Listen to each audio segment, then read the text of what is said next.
So बरेच लोक आपल्याला सजेशन देत असतात आणि आपणही इतरांना सजेशन देत असतो.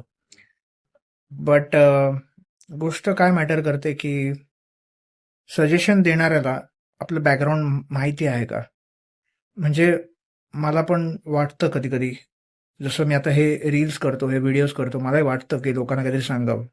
बट त्यांना मी नेहमी हेच सजेस्ट करतो की मी जे बोलतोय, मी जे सांगतोय किंवा मी एखादी प्रोसेस जर तुम्हाला सांगतोय तर तीच तुम्ही फॉलोच केली पाहिजे असं काही नाही.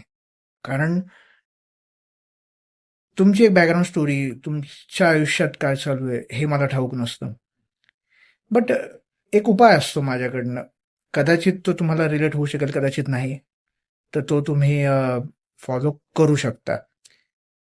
पण सजेशनचं गणित जे आहे ते असंच चालतं की सजेशन घ्यायचे, पण त्याच्यातली योग्यता, अयोग्यता, की ते सजेशन ॲक्सेप्ट करायचं की नाही करायचं, की त्या सजेशनचं काय करायचं, हे आपण ठरवलं पाहिजे. त्यामुळे सजेशन्स हे सिच्युएशनवर डिपेंड करतं, की ते आपण स्वीकारलं पाहिजे की नाकारलं पाहिजे.